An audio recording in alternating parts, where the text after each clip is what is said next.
All right, what's up? This is Daniel Beltz with King Watch LA. We have a special guest, Jason Maples, on. How we doing today, Jason? What's going on, man? Not much. How we living? How we living right now? Grimy, as you can see, but it's all good. Ready to talk some basketball. It's been a minute since I've done a podcast. I think 8 months.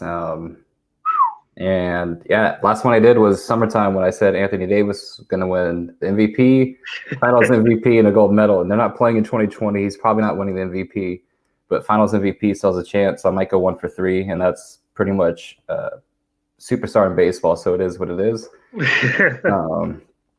So yeah, welcome to the show. Like, it's good to finally meet you.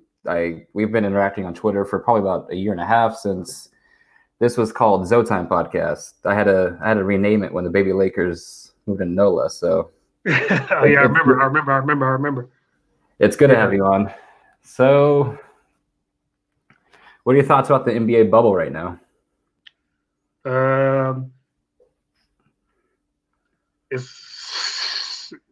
I've never, since 2020 in general, is nothing I've ever lived in. And the bubble's just kind of added to that.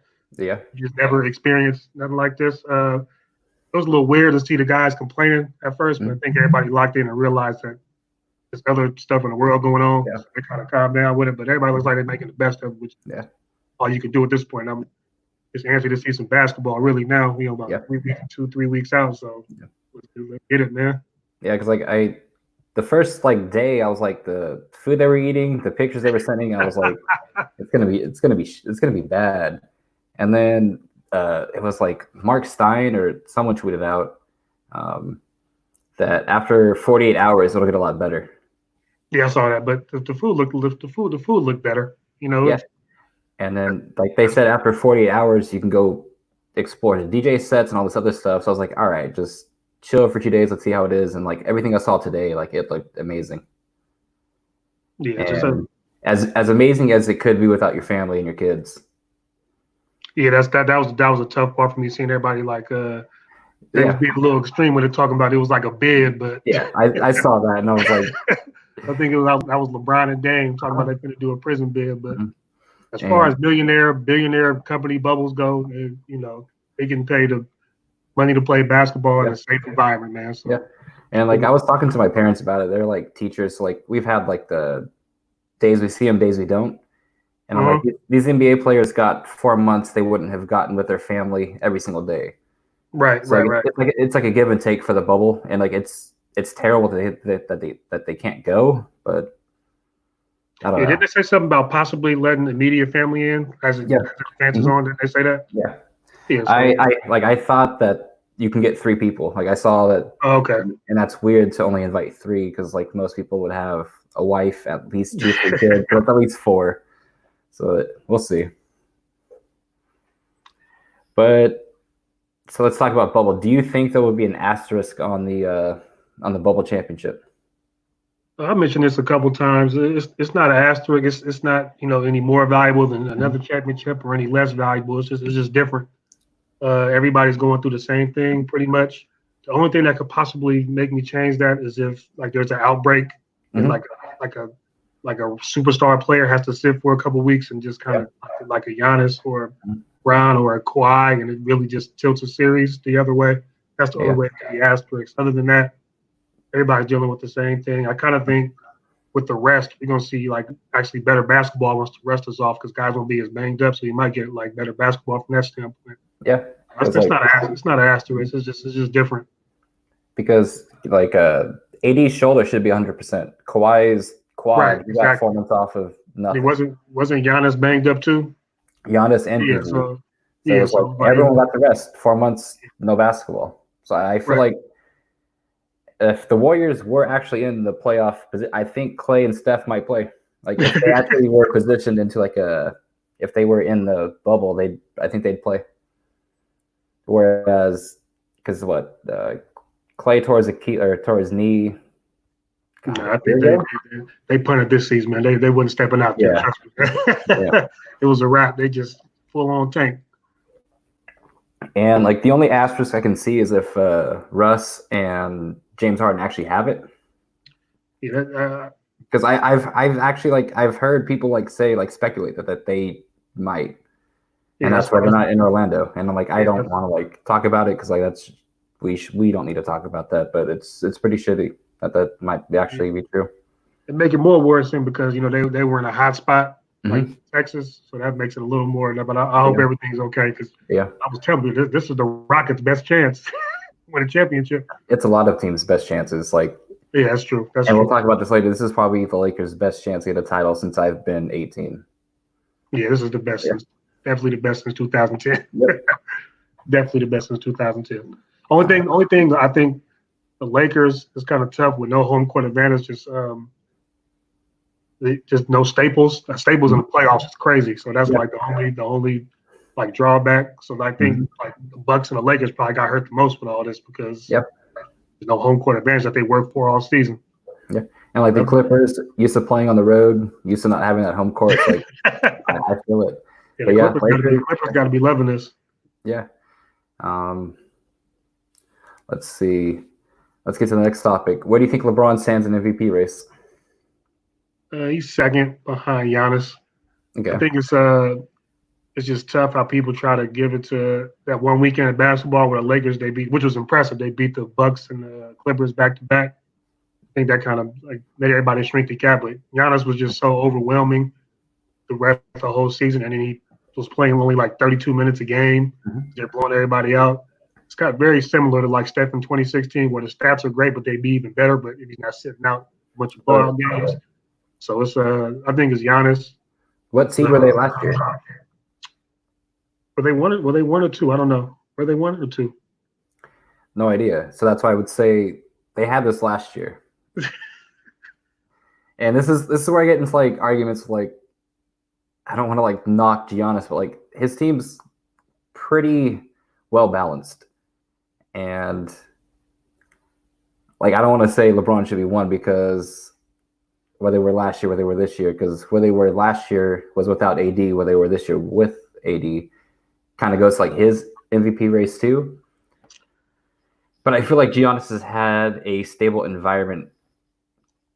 You have to. I don't want to say LeBron's one because I think LeBron will finish second, and I think AD will finish fourth. I just think it's Giannis's, man. And legit, he's doing all of that in 30 minutes, which is nuts. Yeah, I haven't seen a player put up those stats in 30 minutes since. But that being said, you've seen me tweet before, I'm not too big on the MVP award. It's whatever to me. I don't give a damn about the regular season MVP. I care about Finals MVP. I care about the ring plus who gets the MVP. Yeah, that's what I hold more weight on the Finals MVP than regular season MVP. And this is where Hoops and Bruce and I disagree a ton because Pavi wants to throw up James Harden as this great player. I'm nah, he hasn't sniffed the finals by himself. I don't care about that. Yeah, don't even get me started on Harden, man. Just great regular season player. But just the MVP, I think, is Giannis. That being said, I do think the Lakers are going to win a championship, which is what truly matters in the end. I mean, if you look at the history of the MVP award, how many years was Shaq the best player? He has won. How many years was Kobe the best player? He has won. We both agreed on this. It is stupid. Yeah. Kobe and Shaq. LeBron's been the best player since at least 2010, arguably. Yeah. He's got 4, right? He's been best player almost a decade.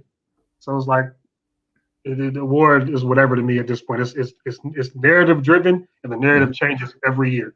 Because remember the year they gave it to Westbrook when he went crazy with the triple doubles? That was. I was like, so Kobe doesn't get it for taking Smush Parker and Chris Mim to the playoffs. He doesn't get it, but you give it to Westbrook for. So it's it changes every year. So I really don't care about that award when talking about players. That was the year that Kobe averaged 36, right?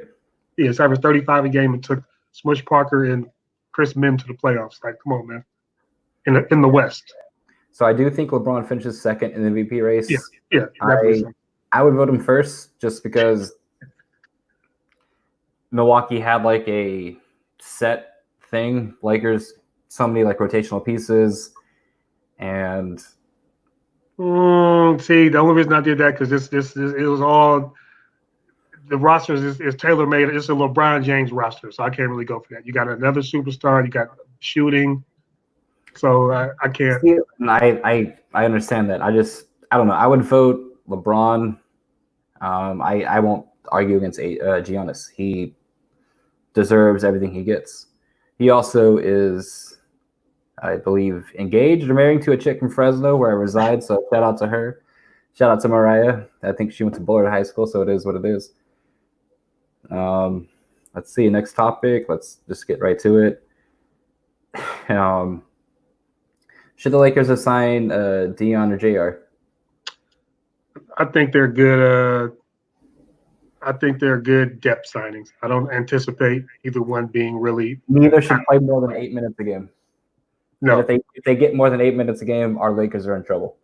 I'm going to tell you this. There's a saying in the coaching world where they call guys 20-20 guys. That means you play when we're up 20 or down 20. Mm-hmm. So I think that is what they're there for, like in case of an injury. But I think like we're going to miss Bradley, but Caruso, KCP, Danny Green, I think that's solid guard rotation around. LeBron, of course, is going to handle the ball most of the time. Like, I think it was a given that LeBron's minutes were going to increase in the playoffs. Danny Green's minutes were going to increase in the playoffs. Right. KCP's. The only wild card would be Caruso's. And I guess Avery Bradley. Since he's going to be out, all those players increase minutes. LeBron will take more of a point guard centered role. And that's why, like, we'll talk about that later. But like, that's why I think if I had to choose, though, I would say Diaw would have more of an impact. Exactly. That's what I would think. Just because he could play make and he can get you 12, 15 on any given night. Right. He can be like an X factor in like a game 5. Right. Whereas since we're both Laker fans in 2010, when Nate Robinson and Glenn Davis won the Celtics at game 4 or 5, and I was like, what in the entire hell is those two players doing when the playoff game? But those two players won it. I can see Dion. I can see Dion doing that for a game. I think that's how the Lakers are going to have to be in general, because you know the two superstars are established. Mm-hmm. And I think that third guy is going to be like a revolving door. Like, and I asked you that question too. Like, Kuz's going to have 17 one night. You know, next night Danny Green's going to hit 6 threes one day. You know, KCP's going to get hot one game. Caruso's going to get have a 5 steal game and spark a win. I think that third guy is going to be a revolving door, and that's how they get it done as far as like the third contributor. Random question, not on the docket at all. Do you think it's weird that the Lakers have lost both of Danny Green's best shooting nights as a Laker? It was opening night versus the Clippers, and I think they lost against the Bucks too, right? Or the Celtics, where he got fired. Yeah. I don't know the game, but he hit 8 threes in each game, and we got blown out both games. Yeah. Danny Green, I'm not gonna lie, I'm a little nervous about Danny Green because in the playoffs, his numbers have taken a dip. You're the first Lakers fan I talked to that has actually admitted that. Yeah, this is the first. His playoff numbers take it it's on brand for him. So I'm a little nervous about that, but I think they'll overcome it. And plus they have other guys, KCP, Kuz. So, but I'm a little nervous about Danny Green's playoff. He's a good starting rotational player, but sometimes in big games I don't see him on the court, and I don't want to see that as a third or fourth option. It was like that in Toronto. Okay. Toronto. Yeah. I think I saw him in one game out of the 6 games they played the Warriors. And the Lakers have 2 superstars, so they can handle that. But I don't want to rely on that. Yeah, so that's where Dion, JR come involved. And like you said, the 2020 player, up 20, down 20. I think JR could potentially be put into that down 20 role, hit 4 threes in a row, and then when the heck did I tell you AC? when did I tell you Alex Caruso is better than PG-13? When the hell did that happen, Thomas? Yeah. So what we got next, man? Let's see. Let's get to the next topic. It's going to be: is this LeBron's last shot at the finals? No, I think they got a 2-year window. Is that because the Lakers are probably going to trade for a all-star / superstar this summer, getting rid of Kuz, or? I think with everything in flux is the COVID situation. So we don't know. You know, the cap usually has a steady incline. But we don't know what the cap is. So assuming AD takes his max and then LeBron's in, I don't know how you supplement the roster without having certain guys bird rights or whatever. I don't know how that works. I'm not a real cap guy, but I think that gets kind of tricky. Same. Other than that, but I think if you have LeBron and AD, it's I think it was a 2-year window for sure with their for sure contenders. LeBron has shown no signs of, or very little signs of slowing down. Like between whatever he's lost physically, he's made up for it mentally. Yeah, so it's kind of like how Kobe lost athleticism in 2013, but gained it up here with. As long as he maintains, but you just know in the back of your head that the end comes eventually for everybody. But as long as LeBron's at that level, I think they have a shot. But I think originally it was a 2-year window, and then it was kind of like retooled around AD and LeBron as he's getting older. So we'll see. But definitely, I think next year is is like last time they'll be like super favorites to win it all. And why I think LeBron's last shot is an option is this is probably the Warriors aren't there. Steph, Clay, Draymond, they're not going to be there. Who knows what they do with Wiggins next year? So this could be LeBron's best shot to win the championship in LA. Depending on if they're able to get Beal next season, because I've gone into like the rabbit hole of Lakers conspiracy theories, where it's the last 4 trades or 3 trades the Lakers have made with the Wizards. The Lakers have gotten like the crap end of that. Like we gave them Thomas Bryant, Wagner, and Bonga, and we received nothing in return, basically. Well, it was to make the AD trade work, wasn't it? Yeah. And so like they said, like that could have been in link with us getting Beal. So like I've seen those like theories. I've gone off the deep end in which I actually think we have a chance. I appreciate the Lakers fervor, but I'm just telling you right now, there is no way in hell that unless Kuz has an awesome AAU type Orlando, unless that's how he plays. Because maybe the AAU style favors Kuz. Who knows? I don't see Beal coming. They just don't have the assets. Yeah. They don't have the assets. So you have to give away Kuz, THT, and some picks, and that's laughable compared to whatever the Nets can throw. That's what I'm saying. So unless they have some back-end agreement, he's probably playing in Brooklyn next season, which Brooklyn has more assets to, And LeBron's, as being LeBron's last shot, I think it's this year, next year. I think after that, that's where it gets dicey. Yeah, we'll see. Because I told you, my sons who were kicked to the curb by this franchise are going to be in the Western Conference Finals in 2022. That's when Lonzo comes back. I cannot wait until Lonzo comes back to the Lakers. And he already told Grip he wanted to stay in New Orleans. I mean, yeah, but he also posted that tweet when the trade deadline happened, when they didn't get traded to New Orleans. It was like the we ain't go with nowhere. No. Yeah, so like I don't know. I do think he's the only Laker that would come back. Josh Hart, nope, all the bridges burned. BI hated management, and I think there's a picture where we saw Genie, Magic, and Ingram and his dad, and like they were all together. And I remember that. Ingram was like off to the side, like, nah, I'm not rocking with this, but post whatever you need to post and cool, but nah. It's just, Ingram's not coming back. Lonzo, but I think Zion just playing with him.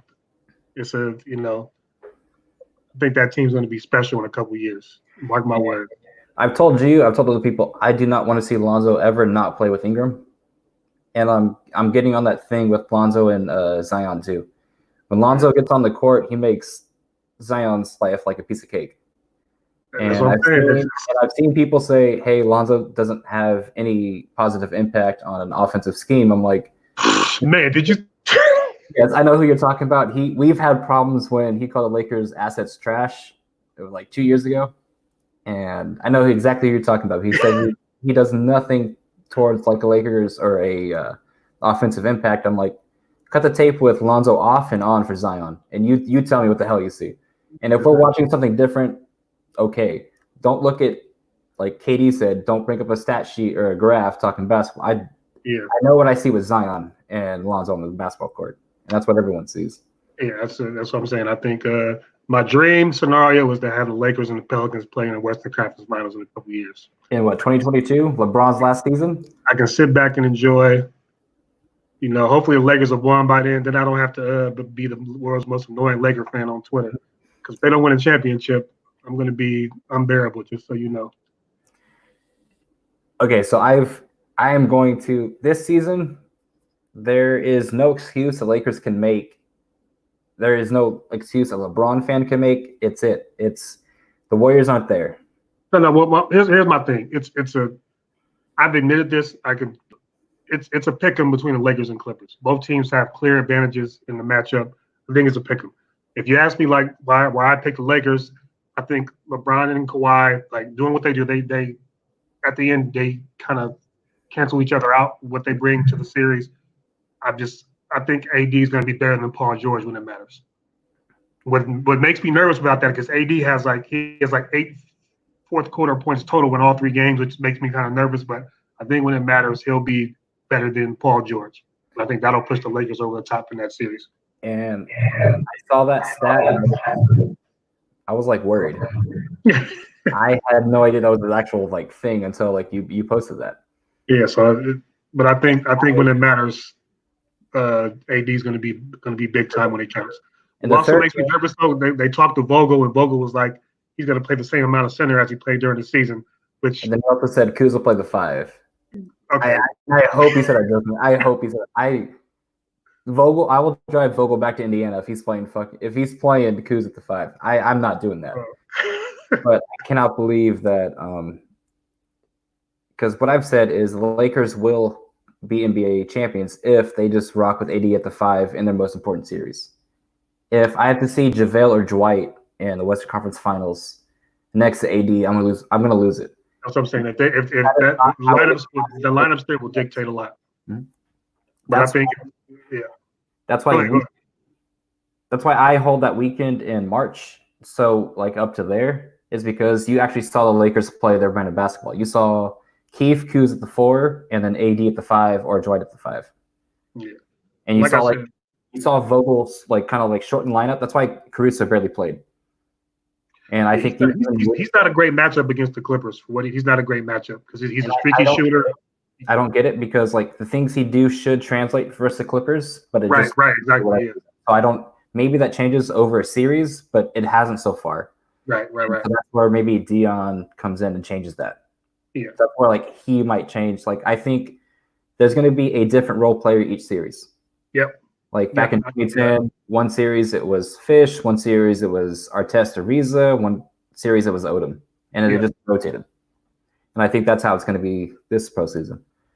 That's kind of what this team reminds me of, honestly. The 2009-10 team, you got it was Kobe and Gasol, and then obviously you got LeBron and AD. And then that third contributor just kind of rotates. And not as deep as that team because, you got Odom, Fish hit big shots. So it's not as deep as that team, but similar guys are going to have to step up on different nights. Not as deep, but the top 2 are better than Kobe and Powell.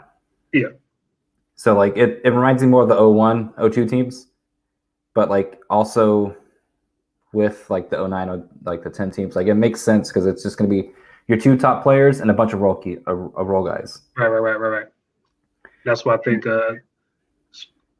it's just got to find that third guy consistently against the Clippers. That'll be the key. But like I said, I don't know if it was you or someone else that posted, Kuz played amazing against, no, I wouldn't say amazing, but he played good defense on Kawhi. He did the best job. And watch the film. He did the best job. He did the same thing to Middleton against the Bucks too. He knows how to use his length. He's better on wings. I don't know if that's good or it should like scare the shit out of us. Because just keep KCP off Kawhi. Keep KCP off Kawhi. That was the problem the first game. That was definitely the problem the first game. First two games. See, first game, yes. Second game, the Lakers should not have lost on Christmas. I know what I'm saying. The Kawhi's numbers are through the roof because nobody was guarding him. And I don't know what happened. And then Kuz played him on the third game, and somehow they won. And that's why, like, I hold those 2 games in March because I saw the Lakers switch to like a playoff. Also, I don't trust Doc Rivers to play the right people either. There's no way he should have Trez and Lou Williams closing games for that team. They're so bad defensively. So if he keeps those 2 on the floor, I'll definitely be a happy camper. I do think there will be locker room problems for the Clippers playoffs. With the Lakers, it's just AD LeBron. But whoever cares after that. Right. With Clippers, like Lou and Trez, they both have like that aura to them around the league. Like they're not KCP, they're not Markieff, they're not Dwight, they're not like JaVale. Like these are actually like capable players of starting on like any NBA team. So like feelings might get hurt if they don't play in the fourth. And so that's why I can see kind of something happening if that happens, where they don't play a certain player in the fourth, something like a scuffle happens in the locker room. I don't see that happening in LA. But we'll see. I just know when they closed with Lou Williams and Trez, the defense was awful. Braun attacked Lou in the third game, and there was nothing they could do. And that's why AD didn't score. AD was just like the decoy, and it was just get LeBron on Lou and then let LeBron go to work. Who do you think the Lakers' toughest opponent in the West is? Clippers. This is obviously. I think they've been on a collision course all season. Mm-hmm. I think the Rockets maybe can make it get a game or two from each of the teams, but I think at the end of the day, the Lakers and Clippers are on a collision course, barring some type of injury. Mm-hmm. But yes, it's it's those two teams. So just to shout out to my guy Automatic 3. He's been the past week. He's been entertaining. Biggs. No, I am not worried about the Portland Trailblazers. Stop that. The Pelicans going anyway, Biggs. I know you watch it. Oh, Biggs is funny as hell too. He wants the Lakers to lose probably first, second round. Same with Automatic, who's been a great follow, great person to interact with on Twitter. He thinks the Pelicans have a chance in the first round against the Lakers. First of all, shout out Automatic, because I can't tweet a certain way because of my job. Mm-hmm. He does a lot of the work for me. So Automatic, shout out. Oh, no, he goes off the deep end, and I love it. I love that. But like I keep it like PG sometimes. I love how far he goes off the deep end. That's my guy. Do you think Pelicans can upset the Lakers in the first round? No. They can maybe win a game if the Lakers are caught sleepwalking or that third guy doesn't show up. But so much stuff has to go. So this is what they have to do to win the game, to win a game. Mm-hmm. Zion and AD have to play to a standstill, which is unlikely given AD's experience and Zion's inexperience. You have to – everybody else – LeBron's not going to be stopped. There's no matchup for LeBron. So you have to outplay everybody else on the roster and hope it outweighs what LeBron does. And you have to do that 4 times. Yeah. So I think maybe it happens once. My thing is 2 of the games are close, right? And Ingram he didn't play that well against the Lakers for I think 3 of the 4 games. Yeah, 1 good game. He gets too amped up. He literally – in the first quarter, he tries to shoot way too much. Yeah, he has blood in his eyes. He tries to beat the team by himself. It's crazy. I just need my man to relax. And like, I'm just like, dude, like, let it come to you. Let Lonzo find you. Let Drew find you. Just. He hates the Lakers. He goes way too hard, and I'm just like, all right. Like I see it. Then he had 1 good game, and I'm like, if he can catch fire for a series, I can see that going 5. Yeah, I can say 1 game. They can win 1 game. A lot has to go right to win that game. I can see Drew or Lonzo having the night of their life in the postseason, and then maybe 6, but I don't think it goes farther than 6. It should not go farther than 6. I don't think they're going to win a game. I said maybe. I don't think they're going to win a game if they make it. If it goes farther than 6, the Lakers are in trouble going like past the first round. If it goes 6 games, I agree. But yeah, like. I would say Clippers scare me the most just because we have no answer for Kawhi when the going gets tough. And I know a lot of Laker fans like to take shots at Kawhi because he didn't come here, but I'm just like, that man is going to be a top 15, top 10 hooper of all time. I don't care about total stats. I don't care. I don't care what your total points are going to be. When it comes down to it, that guy is one of the greatest postseason players I've seen. Listen, man, that series against the 76ers when nobody could score, because that was before Van Fleet and Lowry got hot. They were like shooting like below 40%, and he was just like, I got it. And I don't know if this is a hot take, but 2017's Game 1 against the Warriors from him as a Spur means more to me than that 2019 championship. That was special to Zaza did, but I can't rate it over no ring, though. I can't rate it over no ring. I feel that, but like I saw Kawhi reach a level that I didn't know Kawhi was capable of reaching that series, which he showed in 2019. But I was not sure Kawhi can reach that special level that he did in 2017. That's why I rate it so high. I'm like, it came in a lot. You got hurt, but like I saw him become a superstar that game. Yeah, but the thing with the Sixers, that wasn't those they had like 4 or 5 elite defensive players. Like Jimmy Butler is one of the best defensive guards in the NBA. Ben Simmons is a top 3 defensive point guard in the NBA. Like those are not like bad defenders. Top 3? No, I think he's top 1. I don't see a better defensive point guard than Ben Simmons. Yeah, he's if only he he's coming to LA soon. He's coming to LA. He never talks about AD. He never talks about LeBron. He loves Magic. Magic wanted to work with him. And he's clutch. He's clutch. Magic quit basically, so he can just talk to Ben Simmons. I hope so. I would love Ben in a Laker uniform. All right, let's get to the next topic. Let's talk about Avery Bradley. I respect your decision. For this, when you have his son's immunocompromised, you see the COVID numbers going through the roof. It was a no-brainer to me. I respect it. As a fan, you miss him a bit, obviously, because what he was because he was the key. Like he was the third guy against the Clippers that game they won. He was big on both ends. So we're gonna miss the ball pressure and the timely shooting. But I can't do anything but respect it. It's always gonna be family first from my end. Yeah. So for Avery Bradley, like he's the reason why I've seen the Lakers win their first live game since 2004. I went to a Laker King game in Sacramento. I had gone to 15 straight, I think it was like 10, 12, 15 straight Laker games where they lost. Wow. And I went to a Kings game when Bogdanovic hit that 3. I went to a game in Portland when KCP hit a game-tying 3, then Dame ended it on a game winner. So I've seen the Lakers lose double-digit times in person. Avery Bradley had like 16 points in the first quarter against the Kings. And I'm like, there's no way they're losing this game. So like I got to I got to see the Lakers win my first game since 2004, like live. Is he on a 1 or 2 year deal? 1 year. James gonna have suitors too. Play well this year. Definitely. Like you saw him, like he played well after injury, and this is like what I go to last year. Lakers found their groove after injury. It was a short groove, but they found their groove after injury. Yeah.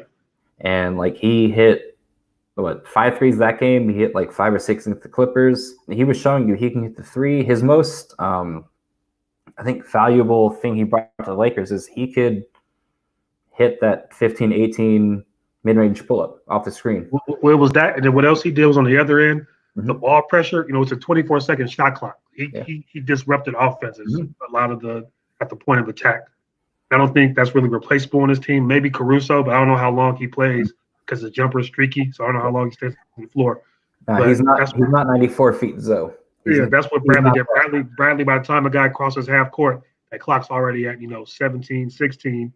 So they're having to speed up offense. He's throwing off timing. I think that's the biggest part that the Lakers are going to miss going to the playoffs. And ACCZ wrote that he's a player option after the season. So maybe he comes back, maybe he doesn't. But make sure he gets his ring. Give him the ring regardless. Make him come back. So where I go with Avery Bradley's importance on the Lakers team, I think he's more important for an 82-game season, more so than a 20, 25-game postseason. Because you'll need him night in, night out. But in the postseason, if you ramp up LeBron's minutes at the point guard position, you can kind of get away with that if you just have a 2 or 3 playing defense and shooting threes. Yeah, that was the defensive side of it, he's just not going to be replicated. But the Lakers, they have such a great defense anyway. Yeah. It's just that aspect of it not going to be replicated. But yeah, I would agree with that for the most part. And then, did we even reach the LeBron 80 value topic yet? Because I got some hot takes. I have some hot takes about the season. About y'all know I don't like these type of conversations, man. I think that both have exceeded their supposedly weakness for this season. You heard that LeBron kind of lagged on defense last season. I think LeBron should at least make a 3rd or 2nd team All-NBA for defense. I haven't seen him play this kind of defense in years, and I think he was able to do that because he had the anchor that Anthony Davis was, or Dwight Howard was, or JaVale McGee is. See, you know what? Just timeout. You right. You know what just makes me upset? Because when I bring up all this stuff last year about him not trying on defense, you get a whole bunch of pushback from everybody acting like I was wrong. Everybody saw what was last year. He would try on a couple of possessions, and then like the rest, he would just kind of like chill. Look, and you would have to see like Lonzo play defense for 18, 19 seconds, and like, hey, why isn't he producing on offense? He just played 20 seconds of defense. He's tired. You just go in the corner. Hey, why is Lonzo not like moving on offense? He just basically worked the entire defensive possession so LeBron can get the ball back. Like, chill. That was just a side. That was just a sidebar to what the conversation was. But I think LeBron played. He exceeded my expectations for defense in 2020. I didn't see this coming. I hate this conversation because I'm a little older than you, so I went through the whole thing. I'm in high school as a Laker fan, and the Shaq and Kobe thing. And I think I was 8 when that happened. Yeah, so it was like that kind of. It tore apart the best duo ever, the best 1-2 punch ever, in my opinion. Just outside people trying to talk about who's important, and he's not this without a Finals MVP. I just rather. See, I think they're both 1A, 1B, and I don't care who you put as 1A or 1B. Right, that's where I'm at with it, man. That's where I'm at with it. I mean, offensively, it's LeBron because he table sets. Defensively, it's AD because he's the anchor. So that's how you want to do it. And then if you flip that, both have exceeded expectations on the other end. I think AD showed more offensively than I thought, and I thought LeBron showed more defensively than I thought. Right. I hope AD's 3-ball sticks. That'll keep the offense the 3-ball sticks. Past January, I don't know who it was in Lakers Twitter that found it. 40%, right? 40%. Yeah. I hope that sticks.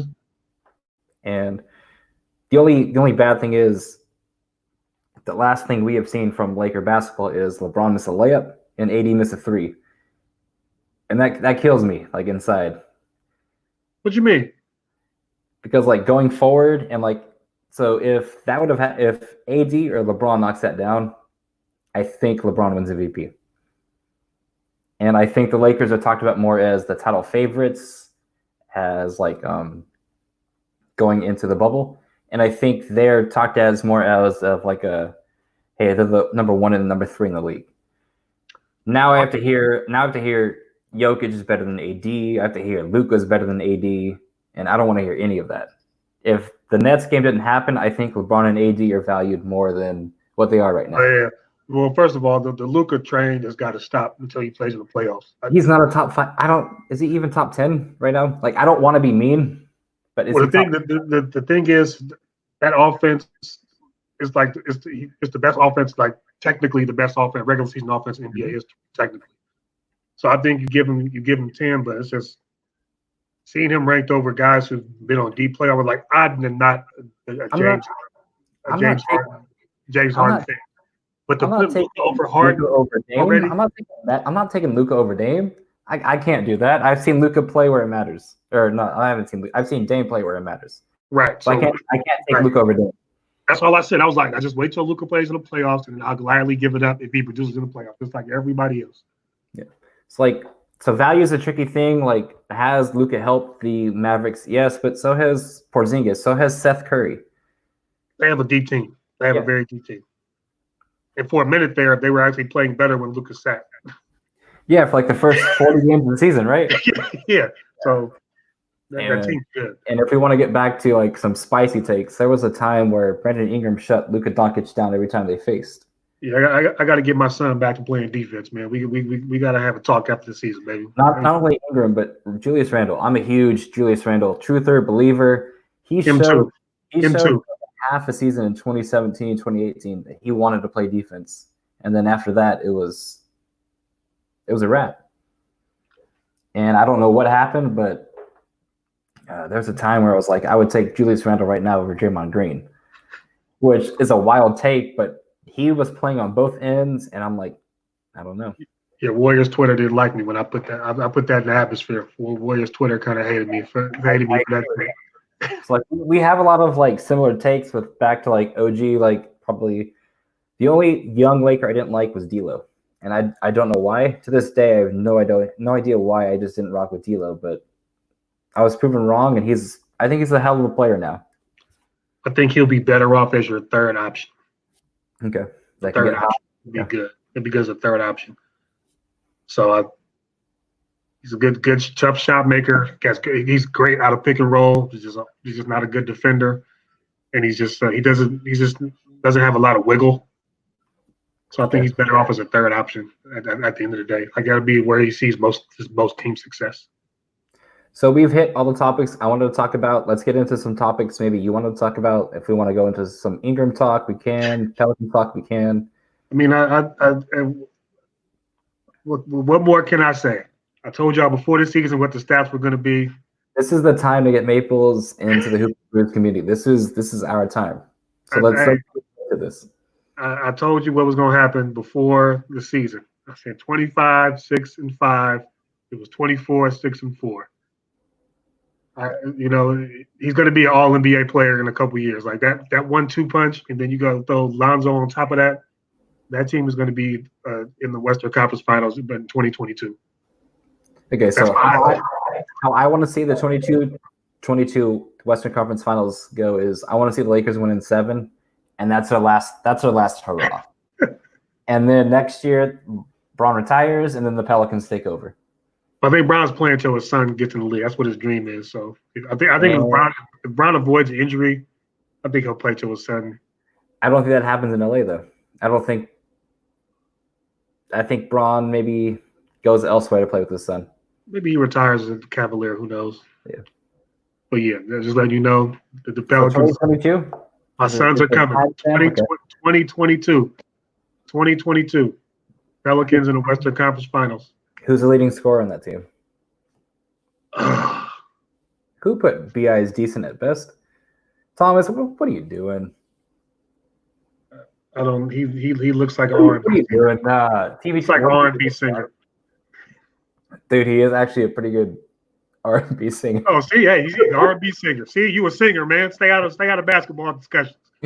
Nah, dude, he has one song on Spotify I love. I don't know what it is, but it's catchy and it's pretty good.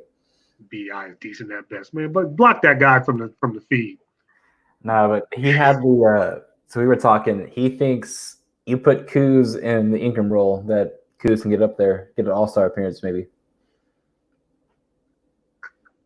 Carmelo. All right, who? Carmelo. Didn't we do this 2 years? Didn't we do this for 2 years when they were on the same team? Yeah, when Kuz got like 60% of the vote, that he's gonna be the first all-star to the Lakers, like young core. Well, BI got 9%, right? BI got 9%, right? Lonzo had like 12, and I think Randall had a little bit more, and then it was Kuz. Listen. Hey, man, Kuz is on the team. Kuz is going to help the Lakers get a championship. I'm going to be nice, man. I'm going to be nice. Do you believe that? I'm going to be nice. Steezy says Rondo suffered a significant hand injury. That Dave McMenamin just tweeted that out. Rondo did? Yeah, I forgot Rondo's on the team. Do you think that that plays a factor? Yeah, if you play less, it's great for the Lakers. Yeah, I mean, we all saw what happened. The less he plays, the better the team looks. Okay, so you don't buy into playoff Rondo? Dude, no.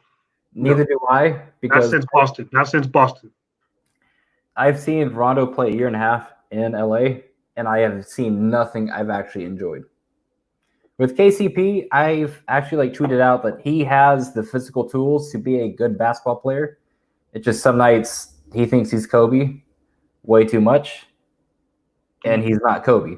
With Rondo, he thinks he's Magic, but he'll actually think he's Magic and try to play like Magic. When he hijacks the offense and dribbles for 18 seconds, it drives me mad. That's why Kuz's numbers have been down. Like, he will pass. He needs a hand. Kuz's value is handcuffed to the guard on the floor. Mm-hmm. And he's not starting, so he's playing with twos a lot. And unfortunately, the only other playmaker on the team right now is Rondo. So that's where his minutes come from. That's where a lot of the productivity. So this is where should the Lakers have signed Diaw come into play, because I want to believe in Caruso. I love Caruso, but I don't think he can be that playmaker. He's not a playmaker. He's not a playmaker. So this is where Diaw. Yeah. This is where he gets more minutes. I think Diaw, like I said, Diaw has more of a chance to be of a factor than J.R. Smith. J.R. Smith's like, what does J.R. do that KCP doesn't? Yeah. That's what whose man's is going to eat into. But yeah, Dion might have to play if Rondo's, hurt for real. Yeah, and like, thank you, ACCZ, for bringing that up because. Yeah, appreciate that. Ooh, Kyle Kuzma's future as a Laker. Bye. Adios, Kuz. Like, it was cool. I got your shirt in my closet. I saw you. Like, I was at the game where like he dropped 30 and we lost, but like he dropped 30, but he's not in LA after All-Star break next season. Because that will be the last year of him being cash controlled, and we're not paying him. I agree. Unless he goes Super Saiyan in the Orlando AAU bubble. Yeah, and I don't know if I see that happening. I do. It depends on a few things. Again, the big thing is like what COVID does to the cap. You're being nice. Let me hear that. I'm looking at what the Lakers have. The Lakers have his bird rights, though, right? They have his bird rights. So the Lakers are going to be cap strapped. They're going to be cap strapped. They're going to be cap strapped. So let us hear who you would rather have. Who you rather have on the team than Kuz? Because it's probably like 200 players that you'd rather have on the Lakers than Kuz. Here's my thing with Kuz. I have been pro Kuz. I said he was a nice little player. When people started losing me is when they started putting him on the same level as Brandon Ingram, Jason Tatum. Remember those little polls he used to have? Who would you take? Siakam, Kuz. I'm like, Kuz does not belong in these conversations. Yeah. So when you give that pushback, people say, "Oh, you just hating on us." No, I'm not hating. I watched him play for 2 years. His play is dependent on Lonzo Ball. Yeah. When Lonzo played, Kuz looked good. When Lonzo didn't play, he looked very mid. So that was my takeaway. So what you're saying is Kylie Kuzma, Lonzo's diss track is true? First of all, are you without ZO2? Oh, that song is still on Tidal for some reason. Yeah. Zoe did not pull it down. I have my songs on shuffle today. I was like, Zoe didn't pull this track off the Tidal, and it's still up there. And it's where I think Kuz, on like his best nights, I think he's Antoine Jameson light. Yep, that's a good top. On his worst nights, I think he's Omri Caspi. So it's hit or miss. And yeah, he's not consistent enough to warrant like a long-term. And neither were, like, to be fair, neither were Ingram or Lonzo in LA. So my thing is though, but those guys, you could see the room for growth. Yeah, like Kuz, like he's not a great ball handler. The shooting, like it seems like his rookie year was the outlier because ever since then he's hovering around 29-30% since then. So other guys, you could see the tools they had for growth. And then so Emily98 says, "Who's going to pay Kuz? I can't see him getting big money." With the cap with COVID, who knows? Yeah, there might be some team that might throw him a mini bag. Which Detroit, go home, baby, Detroit. Yeah, that's where Flint is. Yeah, I could actually see that. That's actually a pretty good like point, Maples. Do that sign and trade for Christian Wood. That we would both take that in a heartbeat. Like Christian Wood was balling in Detroit. I would throw in the first. Give us feedback. I'll take Zvi, Christian Wood, and then you can have the rest. So is there anything you want to get into before we head out? No, we good, man. This was dope, man. I appreciate you having me on, man. That's very cool. So shout out to all the listeners that like joined in and appreciate the feedback, man. And to Maples, hey, thanks for finally getting onto this podcast, and it's nice to finally meet you and put a face to the name. Yeah, baby. It's all good. Let's hopefully the Lakers could win this championship. 17 is on the way, and I have a lot to take back if the Lakers don't win the championship. I have put my basketball eyes on the line for whatever happens in Orlando. I don't see a way the Lakers don't win. There you go. So if we lose, I'll be here to respond because I'm not gonna delete all this. I'm here for the responses, but I don't think there's a chance the Lakers lose. And AD is winning Finals MVP if he played the Bucks. Okay, LeBron's not going to be not Finals MVP. That's all I'm gonna say. But how? Like, Giannis has a link to bother LeBron. You're gonna tell me Brook Lopez is stopping AD from getting the Finals MVP? Hell no. He can be in Disneyland all he wants. It's not gonna be a happy ending for that guy. It'll be LeBron, man. I don't know what to tell you. It's not. But we out of here, man. It was good to have you, Maples, and thanks to everyone.